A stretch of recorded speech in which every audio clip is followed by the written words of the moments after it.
All right, good morning, and it's about 11 o'clock on Friday morning as I am recording this, and this is chapter 2, the chapter that deals with communication and culture. And what you're going to see here is a Prezi, and my little talking head will sort of be turned off and on as we go along. So to cover some of the things in chapter 2, these are two very significant concepts. We have the discussion of communication, we have the discussion of culture. You'll see a lot of similarities between the two in terms of how they overlap and how they come together, and some differences, of course, as well. So let's dive in. And first we explore this notion of communication, and in this process, there's a few things we need to focus on, a few things we need to take a look at. And your book gives you a definition of communication in terms of this a dynamic process in which people attempt to share thoughts with other people through use of symbols in particular settings. It's pretty straightforward. Your textbook elaborates on that definition, breaks it down, and defines some of those terms. But essentially you have a process which is constantly moving, constantly in motion. You have a variety of type of symbols available to the two people. And the fundamental thing behind that definition is that it is, in essence, the transference of meaning, an attempt to share meaning back and forth. The uses of communication that you see listed here, there are 4 of them. They are pretty straightforward. Communication and identity has to do with your self-concept and how you come to an awareness of who you are. And obviously this is primarily done as a child. So how you view yourself, whether you feel like you're funny, you're not funny, you're smart, you're not smart, you're clumsy, you're athletic, whatever you are, your concept of yourself, even your own race, is through your interaction with other people. I clearly remember the day that my son discovered his race, and it was a very funny, hilarious moment, and he was about 3 years old, and it was with wrestling with a good friend of my husband and mine, who happens to be African American. And as they're laughing and joking around, all of a sudden Raymond, our friend, who was maybe late 20s at the time, and he's having a tickle fight with my youngest, and he jokes around how he's his daddy number 2, and my son says, my son says, "You're my daddy number 2," and for some reason Raymond said, "Oh, I can't be your daddy, look at me," and he holds out his African American arm to my son's Irish German arm, and obviously there was a difference. My son's eyes get enormous, and he shouts out, like, "You're brown, I'm white," and he never even saw that before.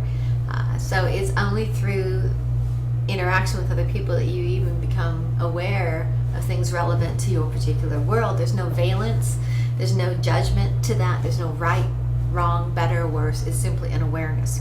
So from a very fundamental sense, your identity comes through your communication. Person perception, that has to do with how you perceive other people, how you interact with other people, how you work with other people. What is your perception of people in a particular uniform, people in a particular occupation, people who have a certain lifestyle? A lot of this is developed through your interaction. Interpersonal needs are your need for affection, your need to belong, your need to be included, your need to have an influence. All of those things are mentioned. And of course the last one, this notion of persuasion, which is essentially and fundamentally that notion of influence. All right, next we have the components of communication, and those are some of the fundamental elements that are discussed in the book. They're pretty straightforward. Remember that sources always encode or behave. Sometimes the word behavior is used, and receivers always decode. They always interpret. Noise can take a variety of different forms and types. So there are specific types of noise. It can be direct, it can be indirect, it can be external. In other words, it's environmental noise. There's a loud fan going on.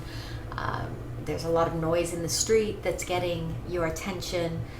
Somebody's phone is ringing in class. Sometimes it's internal noise. You either have, perhaps you have a stereotype against a person. It stops you from listening. Perhaps you just had a really bad night and you're thinking about what your girlfriend said to you last night. Perhaps you're thinking about an uncomfortable conversation you have to have with somebody after class and your mind is distracted.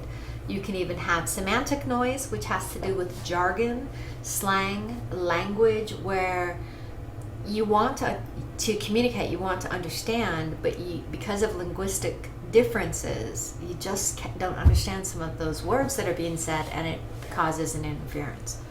The diagram that you see here sort of helps illustrate how these components come together, and you can pause this video and take a look at that if you want. Oh, by the way, I know I'm going a little bit quickly through this, and that's because if I go too slow, the video becomes too long and difficult to upload. I know that you can pause and rewind this video as you need to so that you can get the most out of it. Next, talking about some of the characteristics. The idea that it's a dynamic process simply means that communication is constantly changing and evolving. The fact that it is symbolic refers to the notion that we use language, and language involves words, and words are only symbols that represent other concepts. And certainly we have particular gestures that mean certain things in different cultures. We have certain facial expressions that mean different things in certain cultures. Contextual means that your communication changes dramatically based on where you are. Imagine the typical conversation that might occur in a coffee shop, in a synagogue, in a police station, in the locker room, in a gym, and you're going to find different communication styles because the location, the occasion, the time is different.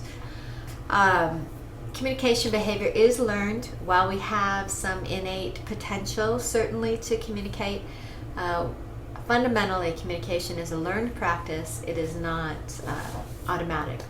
That's good news for you and I. That means we can change, grow, evolve, and improve. So thank goodness. Communication has a consequence. Simply means that communication has an impact on your audience, intended or not, it doesn't really matter, but it has the potential, and another reason why we ought to make every effort to improve our communication. All right, now let's take a look at culture, and we're going to explore this for a little bit as well, and some fundamental things we're going to take a look at when it comes to culture.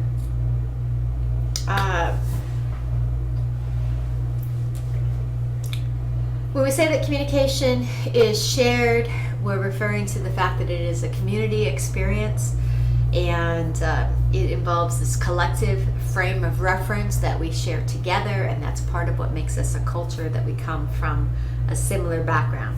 And we have different cultures when we have that different background that we bring together. But fundamentally, within a culture, that culture is shared with other people. The definition is defined in your textbook, so I'll let the book speak for itself. I won't really go in there. And in terms of functions, there are definite functions of culture. Culture serves to establish a norm, to establish a pattern of what is to be expected, or to give you a sense of tradition. It reduces ambiguity because you know typically what comes and sets up your expectations. Some different elements of culture. These are some of the most obvious and critical ones. Religion has a huge influence on culture. It is such a significant influence on culture that we will actually take a look at it specifically in its own aspect, in its own element, in a later chapter. Same with history, by the way. History has a lot to do with producing a set of norms, your a key part of your identity into who you are. Also helps you connect the past with the present and the future, and it provides a good way, an essence to do that. Values refers to your moral standards and ethical code.